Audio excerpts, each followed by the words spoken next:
اللہ سبحانہ و تعالیٰ کی توفیق سے آج کی نماز تراویح میں سورۃ الحجر اور سورۃ النحل یہ دو سورتیں پڑھی گئی ہیں، اور یہ دونوں سورہ 14واں پارہ مکمل کرتی ہے، یعنی یہ دونوں سورتیں جو ہیں 14 پارہ میں ہیں، تو گویا کہ آج کی نماز تراویح میں 14واں پارہ مکمل پڑھا گیا ہے۔ سورۃ الحجر میں بہت ساری نصیحتیں ہیں، ان میں سے میں دو باتیں آپ کے سامنے عرض کروں گا۔ قرآن جو اللہ رب العالمین کی طرف سے نازل کردہ آخری آسمانی کتاب ہے، اللہ رب العالمین نے اس کتاب کے بارے میں سورۃ الحجر کی آیت نمبر 9 میں ارشاد فرمایا کہ انا نحن نزلنا الذکر وانا لہ لحافظون، یقیناً ہم نے اس قرآن کو نازل کیا ہے اور اس کی حفاظت ہم کرنے والے ہیں۔ اس سے پہلے اللہ رب العالمین نے تورات کو بھی نازل کیا، انجیل کو بھی، زبور کو بھی، اور بہت سارے صحیفے اتارے گئے، لیکن ان کتابوں کی حفاظت کی ذمہ داری اللہ نے نہیں لی، لیکن آخری کتاب قرآن مقدس کی حفاظت کی ذمہ داری اللہ رب العالمین نے لی ہے۔ امام قرطبی رحمہ اللہ فرماتے ہیں تفسیر قرطبی کے اندر کہ مامون رشید کا زمانہ تھا، ہارون رشید کے جو بیٹے تھے کا نام تھا مامون، تو مامون رشید کا جب زمانہ تھا تو چونکہ ان کے باپ بڑے نیک تھے تو بیٹا بھی نیک تھا، ان کے گھر میں جو مجلس لگتی تھی تو قرآن کے مذاکرہ کی مجلس لگتی تھی، علماء کو بلاتے تھے اور قرآن کا درس ہوتا تھا۔ مامون رشید کی منزل پر حکومت تھی، وہ عام انسان نہیں تھے، بادشاہی وقت تھے، اور اس کے گھر میں ایک یہودی کا آنا جانا تھا، یہودی آتا تھا لیکن عام یہودی نہیں تھا، بلکہ وہ خطاب تھا، تحریر کرنے والا، لکھنے والا تھا، خوش خط لکھتا تھا۔ آج کمپیوٹر کا زمانہ ہے، لوگ کمپیوٹر سے اسے لوڈ کرتے ہیں، لکھتے ہیں، لیکن وہ زمانہ کیا تھا؟ خطوط کا زمانہ تھا، اور عربی بھی بڑی فصاحت اور بلاغت سے بولا کرتا تھا۔ اتفاق سے انہوں نے پوری تورات کا نسخہ اپنے ہاتھ سے لکھا اور اس میں کچھ کمی بیشی کر دی۔ تورات جو حضرت موسیٰ علیہ السلام پر نازل ہوئی تھی، تو اس دور میں جو تورات محفوظ تھی اس کا نسخہ انہوں نے لکھا، لیکن آگے پیچھے کر دیا، کچھ نکال دیا، کچھ اپنی طرف سے داخل کر دیا، اور جو یہودیوں کے معبد عبادت خانے تھے وہاں پر لے جا کر اسے بیچ دیا۔ اس کی تحریر کو دیکھ کر سب نے خرید لیا اور اس پر کسی نے اعتراض بھی نہیں کیا۔ اچھا، اس سے پہلے کہ انہوں نے تورات کا نسخہ لکھا تو اس کا جو آنا جانا تھا اس یہودی کا، تو مامون رشید نے ایک دن کیا کیا کہ تم اسلام قبول کر لو، اگر اسلام قبول کر لیتے ہو تو تمہارے لیے اچھائی ہے۔ کہا کہ نہیں، میں اپنے باپ دادا کے دین کو ترک نہیں کر سکتا، چھوڑ نہیں سکتا۔ اس کے بعد وہ چلا گیا، وہاں سے پھر تورات کا نسخہ لکھا، یہودیوں کے عبادت خانہ میں لے جا کر اسے بیچ دیا۔ اس کے بعد پھر انجیل کا نسخہ لکھا جو اس دور میں موجود تھا، جو بھی کمی بیشی کے ساتھ، لیکن اس میں بھی انہوں نے ادھر ادھر کر کے لکھا۔ اور پھر انہوں نے کیا کیا؟ عیسائیوں کے معبد یعنی عبادت خانہ میں، چرچ میں لے جا کر کے بیچنا شروع کیا۔ یہ تفسیر قرطبی کے اندر یہ بات لکھی ہوئی ہے۔ تو اس نے کہا کہ میں نے بیچ دیا اور اس پر کسی نے نکیر نہیں کیا۔ تورات کے اندر بھی تبدیلی آئی اور انجیل میں بھی تبدیل کر کے انہوں نے لکھا، ادھر کی آیت ادھر، ادھر کی آیت ادھر کر کے لکھی۔ ٹھیک اسی طریقے سے قرآن کو ایک طرف سے اس نے لکھنا شروع کیا، اور قرآن میں بھی یہی گڑبڑی انہوں نے کی، ادھر سے ادھر، ادھر سے ادھر کرنا شروع کیا۔ اور شروع کرنے کے بعد جب مسجد میں وہ آیا اس قرآن کو بیچنے کے لیے، تو حافظ قرآن بھی تھے، اس نے دیکھا کہ قرآن کی آیت کو تو ادھر سے ادھر کیا گیا ہے، انہوں نے فوراً پکڑ لیا، کہا کہ تم نے قرآن میں غلطی کی ہے، یہ غلطی تمہارے اندر ہے۔ اس نے اسی وقت اسلام قبول کیا اور مامون رشید کے گھر میں اسلام کی حالت میں گیا تو مامون رشید نے پوچھا کہ تم کیسے اسلام قبول کیا؟ تو کہا کہ دیکھو میں نے تورات کا نسخہ لکھا تھا، انجیل کا نسخہ لکھا تھا، اس میں تبدیلی کر دی تھی، لیکن کسی کو اس میں غلطی پکڑنے کی جرأت نہیں ہوئی، اور میں نے جب قرآن کو غلطی طریقے سے لکھا، الٹ پلٹ آیتیں لکھ دیا، تو میں مسجد میں جب بیچنے کے لیے گیا تو فوراً میں پکڑا گیا، جس سے پتہ چلتا ہے کہ قرآن ایک ایسی کتاب ہے جس کی حفاظت کی ذمہ داری واقعی اللہ رب العالمین نے لی ہے، اس کتاب کے اندر کوئی تبدیلی نہیں ہو سکتی ہے، لہٰذا میں نے اس صداقت کو، اس سچائی کو دیکھ کر اسلام قبول کیا۔ اللہ رب العالمین نے سورہ حجر کی آخری آیت میں ایک بات کہی ہے، اللہ رب العالمین نے فرمایا کہ وَعْبُدْ رَبَّكَ حَتَّى يَأْتِيَكَ الْيَقِينُ، آخری آیت ہے سورۃ الحجر کی۔ اللہ رب العالمین نے ہمیں کیوں پیدا کیا ہے؟ اس وجہ سے پیدا کیا کہ ہم اللہ کی عبادت کریں، لیکن عبادت کب تک کریں؟ اللہ رب العالمین نے اس آیت میں اس کا ذکر کیا ہے کہ عبادت اس وقت تک کرو جب تک کہ موت نہ آ جائے۔ وَعْبُدْ رَبَّكَ حَتَّى يَأْتِيَكَ الْيَقِينُ، یقین کا معنی موت، یعنی جب تک تمہارے پاس موت نہ آ جائے اس وقت تک تمہیں عبادت کرنی ہے۔ عبادت کب تک؟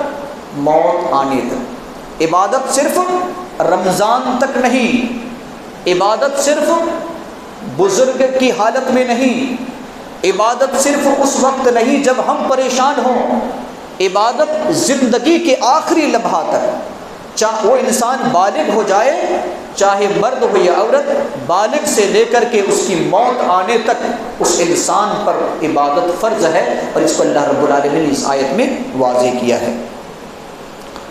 سورۃ النحل میں بہت ساری نعمتوں کا اللہ رب العالمین نے تذکرہ کیا ہے، یہاں تک کہ ہمیں اور آپ کو جو یہ دنیا نظر آ رہی ہے، کس طریقے سے اللہ رب العالمین نے پیدا کیا، انسان کو کس طریقے سے پیدا کیا، انسان کو کھانے پینے کا سامان کس طریقے سے مہیا کیا، اللہ رب العالمین نے بہت ساری چیزوں کا ذکر کیا ہے، اور اللہ رب العالمین نے آیت نمبر 18 میں فرمایا ہے کہ اگر تم اللہ کی نعمتوں کو گننا چاہو، شمار کرنا چاہو تو شمار نہیں کر سکتے۔ ان میں سے چند آیات کا میں آپ کے سامنے خلاصہ کروں گا کہ اللہ رب العالمین نے ہمارے اور آپ کے لیے کس طریقے سے اس آیت میں نصیحتیں رکھی ہے۔ آیت نمبر 4 میں اور اس سے پہلے آیت نمبر 3 میں اللہ رب العالمین نے فرمایا کہ خلق السماوات والارض بالحق تعالی عما یشرکون، اللہ رب العالمین نے آسمانوں اور زمین کو حق کے ساتھ پیدا کیا ہے۔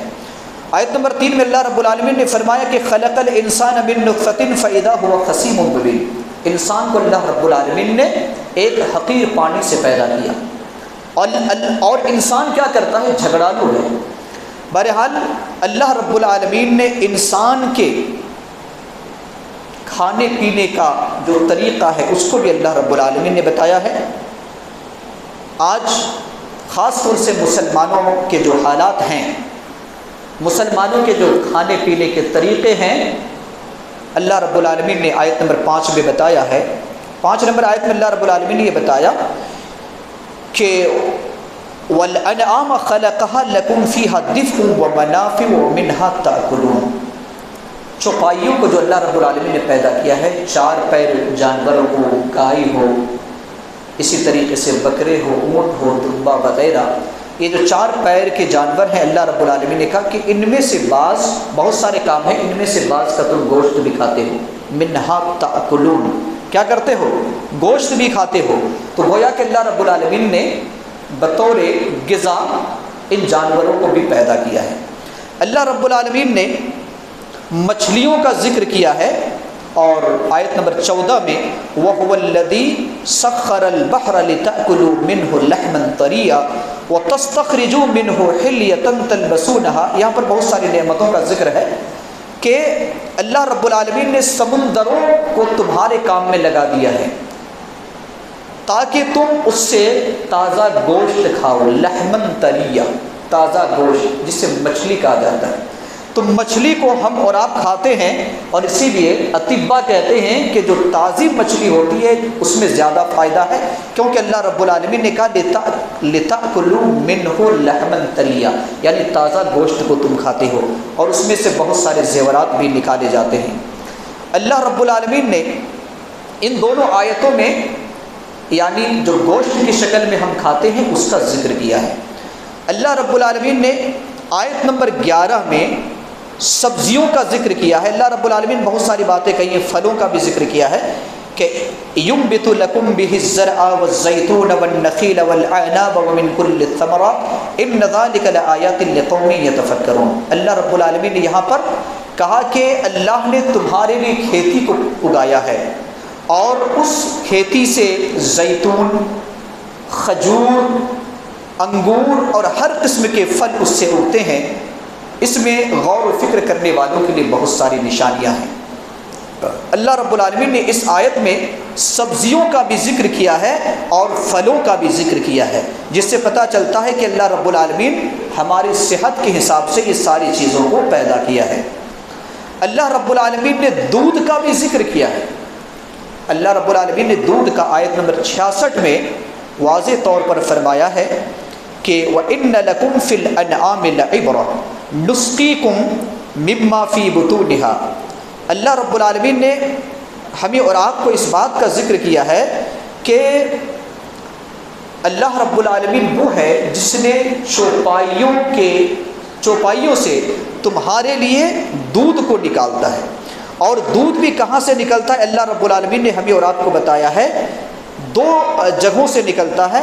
اللہ رب العالمین نے کہا کہ بین فرث و دم، یعنی خون اور گوبر کے درمیان سے یہ دودھ نکلتا ہے۔ علامہ امام ابن کثیر رحمۃ اللہ علیہ نقل کرتے ہیں ابن عباس رضی اللہ تعالی عنہ کے قول کو، ابن عباس کے قول کو۔ ہم اور آپ جو دودھ پیتے ہیں نا، اس دودھ کے بارے میں ذرا سوچئے کہ دودھ کیسے نکلتا ہے۔ ابن عباس رضی اللہ تعالیٰ عنہ فرماتے ہیں کہ جانور جو غذا کھاتا ہے، جو بھی اناج چارہ کھاتا ہے، وہ میدا میں جاتا ہے۔ اچھا سے سنیں، دودھ کیسے نکلتا ہے، دودھ کیسے بنتا ہے۔ ابن عباس رضی اللہ تعالیٰ عنہ فرماتے ہیں کہ وہ اناج میدا میں جاتا ہے، اور میدا کا کام کیا ہوتا ہے، اس کو پکانا ہوتا ہے۔ میدا کیا کرتا ہے، اس غذا کو پکاتا ہے، اور پکانے کے بعد جو باریک حصہ ہوتا ہے جو خون میں تبدیل ہوتا ہے وہ اوپر رہتا ہے، سب سے اوپر رہتا ہے، اور اس سے تھوڑا گاڑھا رہتا ہے دودھ، اس سے تھوڑا نیچے رہتا ہے، اور جو فضلہ ہوتا ہے بالکل گوبر کی شکل میں وہ میدا میں نیچے رہتا ہے۔ گویا کہ میدا ہی میں یہ تینوں چیزیں رہتی ہیں۔ اس کے بعد جگر کا کام کیا ہوتا ہے، دل کا کام یہ ہوتا ہے کہ خون کو رگوں میں بہا دینا، جاری کر دینا۔ شاید کہ ڈاکٹر صاحب بھی ہوں گے، تحقیق آپ لوگوں کے لیے وہی ہوگی، لیکن ابن عباس جو تفسیر مفسرین اکرام نے ابن عباس کے قول کو نقل کیا ہے کہ جگر کیا کرتا ہے، جگر جو دل ہوتا ہے اس کا کام ہوتا ہے خون کو رگوں میں جاری کرنا، اور دودھ کو تھنوں میں لے جانا، اور گوبر کو باہر نکال دینا۔ اللہ اکبر۔ اللہ رب العالمین اس میدا، جانور کے میدا سے اور جگر سے ہماری اور آپ کے لیے کتنے فائدے کی چیزیں رکھی ہیں کہ وہی غذا ایک ہی جگہ پہنچتی ہے، میدا ہی میں، لیکن اس میدا سے خون بھی بنتا ہے، اس سے گوبر بھی بنتا ہے، اور اس سے اللہ خالص دودھ ہمارے لیے نکالتا ہے۔ اللہ رب العالمین نے کیا کہا، لبنن خالصا، خالص دودھ، نہ اس میں خون کی ملاوٹ ہے نہ گوبر کی ملاوٹ ہے۔ اگر خون بھی ذرہ برابر مل جائے تو ہم پی نہیں سکتے، گوبر کی ذرہ برابر بھی بو آ جائے تو ہم پی نہیں سکتے۔ اللہ رب العالمین خالص دودھ کو ہمارے اور آپ کے لیے نکالتا ہے، سائغا للشاربین، پینے والوں کے لیے وہ دودھ سہتا بستا ہے۔ کس طریقے سے اللہ رب العالمین ہمارے اور آپ کے لیے دودھ کا انتظام کیا ہے۔ اسی طریقے سے اللہ رب العالمین نے، چونکہ اس سورہ کا نام ہے سورۃ النحل، اور نحل کا مطلب ہوتا ہے شہد کی مکھی، تو شہد کی مکھی کا اللہ رب العالمین نے آیت نمبر 68 اور 69 میں ذکر کیا ہے، اور اس میں بھی میں ایک تحقیق آپ کے سامنے پیش کروں گا جو نہایت دلچسپ ہے۔ اور وہ دلچسپ کیا ہے، اللہ رب العالمین نے کہا کہ وَأَوْحَى رَبُّكَ إِلَى النَّحْلِ أَنِ اتَّخِذِي مِنَ الْجِبَالِ بُيُوتًا وَمِنَ الشَّجَرِ وَمِمَّا يَعْرِشُونَ۔ آپ کے رب نے شہد کی مکھی کی طرف اس بات کو ڈال دیا ہے، اس کے ذہن کے اندر یہ بات ڈال دی ہے کہ بعض پہاڑوں میں اپنا گھر بنانا اور بعض درختوں میں اپنا گھر بنانا اور بعض گھروں میں اپنا گھر بنانا، جو لمبی لمبی عمارتیں ہوتی ہیں۔ اب آپ دیکھیں، جو شہد کا چھتا ہوتا ہے وہ ان تین ہی میں سے کسی ایک جگہ پر شہد کی مکھی بناتی ہے، یا تو درخت میں، یا لمبی عمارتوں میں، یا تو پہاڑوں میں۔ اور اس کا جو چھتا ہوتا ہے وہ مسدس ہوتا ہے، یعنی 6 کونے کا ہوتا ہے، 4 کونے کا بھی، مثلث بھی نہیں ہوتا، 3 کونے کا بھی نہیں ہوتا، مربع بھی نہیں ہوتا، 4 کونے کا بھی نہیں ہوتا، مخمس بھی نہیں ہوتا، 5 کونے کا بھی نہیں ہوتا، بلکہ مسدس ہوتا ہے، 6 کونے کا ہوتا ہے۔ اگر آپ غور سے دیکھیں گے شہد کی مکھی کا تو اس کا 6 کونا ہوتا ہے، تاکہ ذرہ برابر بھی وہ برباد نہ ہو جائے۔ اس لیے کہ اگر مربع بنائے یا مخمس، یعنی 4 کونا والا چھتا بنائے یا 5 کونا والا بنائے، تو پھر اس سے کچھ حصہ بیکار ہو جاتا ہے۔ تحقیق سے پتہ چلتا ہے کہ یہ کچھ حصہ بیکار ہو جاتا ہے۔ اور بتایا جاتا ہے کہ اتنے خوبصورت انداز سے اس کو بنایا جاتا ہے کہ ایک بال کے برابر بھی اس میں کمی بیشی نہیں ہوتی۔ اس طریقے سے بناتے کون؟ مکھیاں بناتی ہے، اور بعض مکھیاں تو چھت کو بناتی ہیں، بعض مکھیاں انڈے کی حفاظت کرتی ہے، اور بعض مکھیاں زہر آنے والی جو چیز ہوتی ہے اس کو وہاں سے بھگا دیتی ہے۔ یہ مکھیوں کا کام ہے، شہد کی مکھیوں کا کام ہے۔ اللہ رب العالمین نے آگے بتایا کہ ثم کلی من کل الثمرات، پھر ہر پھل سے کھاؤ، فسلکی سبل ربک ذللا، اور اپنے رب کے راستے پر آسانی سے چلو۔ آج تحقیق یہ بتا رہی ہے کہ 1 کلو شہد جو اصل شہد ہے، 1 کلو شہد کو جمع کرنے میں مکھیوں کو کتنے پھولوں کا رس جمع کرنا پڑتا ہے، کتنے پھولوں سے سابقہ کرنا پڑتا ہے۔ ریسرچ بتا رہی ہے، تحقیق بتا رہی ہے کہ 4 ملین پھولوں کے پاس اس مکھی کو جانا رہتا ہے۔ کتنے؟ 4 ملین۔ 4 ملین کا معنی کیا ہوتا ہے؟ 40 لاکھ نا، 10 لاکھ 1 ملین کا ہوتا ہے۔ گویا کہ 40 لاکھ پھولوں کے پاس مکھیوں کو جانا رہتا ہے اور اس کے رس کو چوسنا رہتا ہے، اور صرف رس کو چوس کر کے وہ اپنے پیٹ میں لا کر کے چھت میں جمع نہیں کر دیتی، بلکہ تحقیق یہ بتاتی ہے، مفسرین اکرام بتلاتے ہیں کہ وہ اس پیٹ میں اسے اور بھی اچھی طریقے سے اسے صاف کرتی ہے وہ مکھی، اور مکھی صاف کرنے کے بعد اس شہد کو، بالکل صحیح شہد کو وہ جمع کرتی ہے، اور پھر جو خراب چیزیں ہوتی ہیں، خراب حصہ رہتا ہے، وہ حصہ کو باہر پھینک دیتی ہے، شہد کو جمع کر دیتی ہے۔ اور بتایا جاتا ہے کہ 1 پاؤنڈ شہد کو جمع کرنے میں مکھیوں کو اتنا چکر لگانا پڑتا ہے، اتنا چکر لگانا پڑتا ہے کہ پوری دنیا کا وہ 3 مرتبہ چکر لگائے۔ اللہ اکبر، 3 مرتبہ چکر لگائے، اس کے بعد اتنے شہد کو وہ جمع کر سکتی ہے۔ اور اللہ رب العالمین نے یہ کہا کہ فسلکی سبل ربک ذللا، یعنی شہد کی مکھی کے اندر یہ قوت اللہ رب العالمین نے عطا کی ہے کہ پوری دنیا کا اگر وہ 3 مرتبہ بھی چکر لگائے گی تو اپنے ہی چھتے پر آ کر وہ بیٹھے گی، دوسرے چھتے پر نہیں بیٹھے گی۔ اللہ رب العالمین نے اس کے راستہ کو کیا کر دیا؟ آسان کر دیا ہے۔ ایک کتا کو اگر آپ یہاں سے کریم نگر میں لے جا کر چھوڑ دیں گے، یا اسی جگہ سے دوسرے محلے پر چھوڑ دیں گے، آپ کے محلہ نہیں آ سکتا ہو۔ لیکن اللہ رب العالمین نے کیا کہا کہ اے شہد کی مکھی، میں نے تیرے لیے تیرے راستے کو کیا کر دیا ہے؟ آسان کر دیا ہے۔ ذلل کا لفظ استعمال ہوا ہے کہ میں نے تیرے راستے کو آسان کر دیا ہے۔ اللہ رب العالمین نے کہا کہ یخرج من بطونها شراب مختلف الوانہ، کہ اس کے پیٹ سے مختلف قسم کے، مختلف رنگ کے مشروبات نکلتے ہیں، اس میں لوگوں کے لیے شفا ہے، شہد اگر اصل ہو تو یہ کیا ہے؟ لوگوں کے لیے شفا ہے۔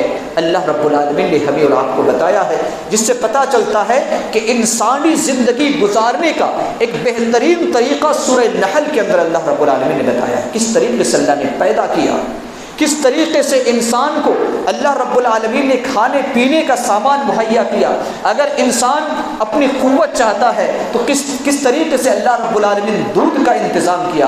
آج تو دودھ کے اندر بھی ملاوٹ ہے، لیکن حقیقی دودھ ہونا چاہیے، پانی کی ملاوٹ نہیں اور بہت سارے کیمیکل کی ملاوٹ نہیں، جو حقیقی خالص دودھ ہے جس کو اللہ رب العالمین نے بتایا ہے۔ اگر یہ دودھ ہے تو یقیناً انسان کے لیے فائدے ہیں، شہد اگر ہے تو یقیناً انسان کے لیے یہ فائدے کی چیزیں ہیں۔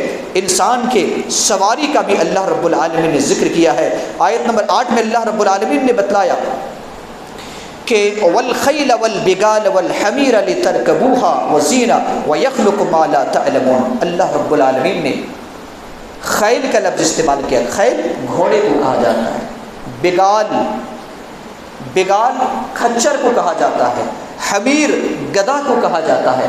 کہا کہ یہ تین سواریاں، اس دور میں یہی سواریاں استعمال کی جاتی تھی، لترکبوها تاکہ تم اس پر سواری کرو، وہ زینہ اور یہ تمہارے کیا ہے؟ صاحب زینت ہے، کہ اس لیے کہ اس وقت جو سواریاں استعمال کی جاتی تھی یہی زینت کے طور پر۔ آج بڑی بڑی گاڑیاں، قیمتی کار استعمال کیے جاتے ہیں اپنی زینت کے لیے، اور قیمتی بائک استعمال کیے جاتے ہیں۔ اللہ رب العالمین نے اس کا بھی تذکرہ کیا اور کہا کہ وَيَخْلُقُ مَا لَا تَعْلَمُونَ، اللہ پیدا کرے گا ایسی سواریوں کا جس کا تمہیں علم نہیں ہے۔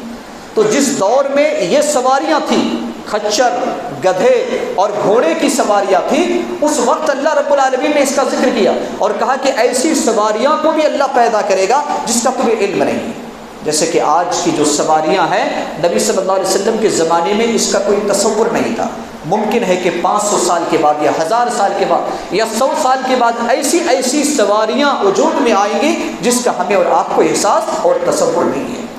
جیسے ہی زمانہ آگے بڑھتا جائے گا نئی سواریاں آئے گی، اور اللہ رب العالمین نے صرف 2 لفظ میں اس کا ذکر کر دیا کہ وَيَخْلُقُ مَا لَا تَعْلَمُونَ، اللہ پیدا کرے گا جس کا تمہیں علم بھی نہیں ہوگا۔ اللہ رب العالمین نے انسان کی موت کا بھی ذکر کیا ہے۔ اللہ رب العالمین نے کہا کہ کس طریقے سے انسان کی موت ہوتی ہے۔ اگر موت ہوتی ہے اچھی روح ہے تو اللہ فرشتے اسے آسانی کے ساتھ اس کے روح کو نکالتے ہیں۔ اس کا اللہ رب العالمین نے آیت نمبر 32 میں ذکر کیا ہے، اور اگر برے لوگ ہیں تو اللہ رب العالمین نے اس کا ذکر 28 نمبر آیت میں کیا ہے کہ اس کی روح جسم میں کس طریقے سے بھاگتی پھرے گی اور پھر اس کو کھینچ کر کے اسے نکالا جائے گا، پھر جنتی کو جنت میں، جہنمی کو جہنم میں۔ گویا کہ پوری انسانی زندگی کو اللہ رب العالمین نے سورۃ النحل کے اندر بیان کر دیا ہے۔ آپ سے میں گزارش کروں گا کہ ایک مرتبہ سورہ نحل کا غور سے ترجمہ کے ساتھ پڑھیں تو اللہ کی بے شمار اور ان گنت نعمتوں کا اللہ رب العالمین نے ذکر کیا ہے۔ اگر میں ابھی بیان کرنے لگوں تو پورا رمضان ختم ہو جائے، سورہ نحل ختم نہیں ہوگی۔ اللہ رب العالمین سے دعا گو ہے کہ اللہ رب العالمین ہم تمام لوگوں کو اپنی نعمتوں کا جائز طریقے سے فائدہ اٹھاتے ہوئے اللہ کا شکر ادا کرنے کی توفیق عطا فرمائے۔ آمین۔ وآخر دعوانا ان الحمد للہ رب العالمین۔